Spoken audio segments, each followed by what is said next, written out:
Hi, this is Carolyn, and I read The Greatest Salesman in the World. And it is a self help book, and it is an inspiring book. This book is a classic book, it's a personal development. It teaches you timeless principle lessons for success. It's about Hafid, a poor camel boy in Jerusalem who aspires to become a great salesman. He gets the wisdom from Petros, who is his mentor, and these scrolls change his life. Valuable information can change your life, and it can change the trajectory of one's life and direction. I like this book so much because it tells us how we can be successful in anything that we set our mind to do if we're willing to put in the work. Hafid was a poor camel boy.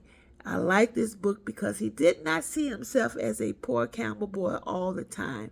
He saw himself as becoming the greatest salesman in the world, like his mentor was, and even greater. He had the confidence. Although he was doing a job dealing with the animals, smelling like the animals, he may not was privy to all the influential people that maybe Petros was dealing with, going in and out of different cities and countries and communities. He was considered the greatest. He can sell anything in the hardest place.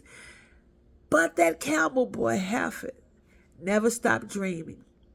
And not only did he ever stop dreaming, but he took the necessary steps. He inquired from someone who had already made it to where he wanted to be, and he saw himself as even advancing.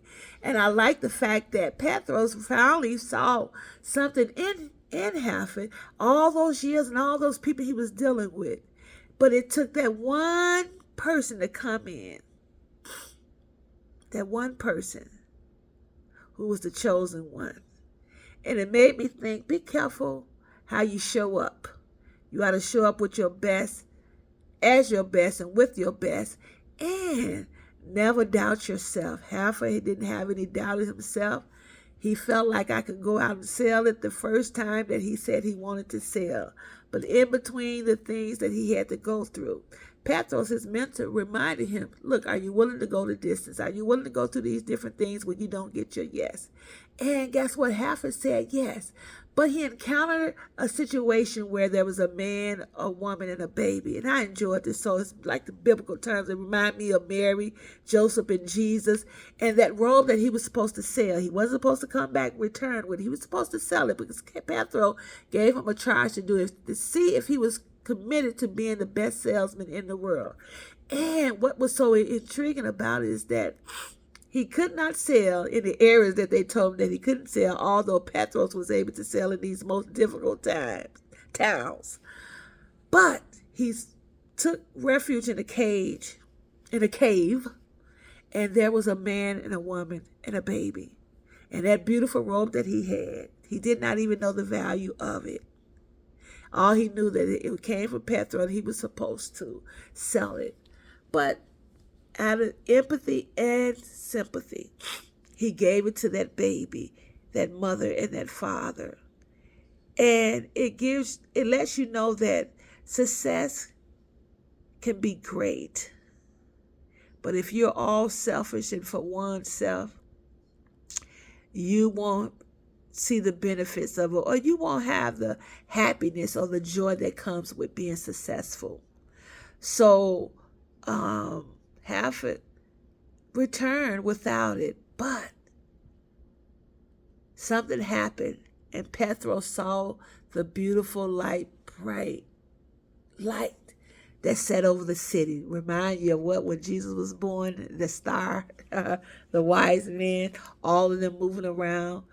This book was so good. I was going back and forth like, hey, and visualizing him, and then visualizing even in the birth of Jesus.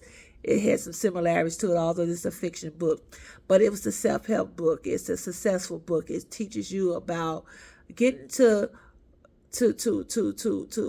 levels in success if we're able to follow just some of the most simplest rules: forming good habits, embracing love, being persistent, living each day with purpose, mastering our emotions, laughing at adversity. Don't take things so seriously. Laugh. Multiplying the value of time, knowing that time is precious, taking actions immediately, acting now. Halford was willing to be the best that he can be and the best salesman in the world because he was willing to take the advice, the sacred life lessons that Petro had handed down to him. He was willing to work it to his favor. And not only that, he had a genuine heart. He had a heart of giving because he gave that robe away, knowing that he could have returned and said, hey, Petros could have said, I don't want to have anything else to do with you. But he was willing to take the chance when there was someone else in need greater than his own. Or he just felt like they needed more than him. And I think that those are great, great attributes to have. Not only self-serving, but willing to help others. And also connected with people who are already in a position or at a place where you're trying to go. That's wisdom. Connect with people that are doing things on a far greater level than what you want to do, or what you're aspiring to do. Connect with those people. They have some very valuable information that could really help you.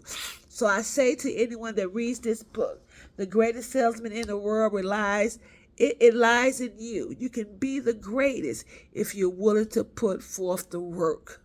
Read this book. It's a great self-help book, perseverance, life principles, life lessons, and they are all applicable to our lives if we're willing to work it. And you can be the best of the best if you're willing to chime in and put the work in. And remember, you can be the best of anything if you believe in yourself and if you take the necessary steps to achieve them. You will have them.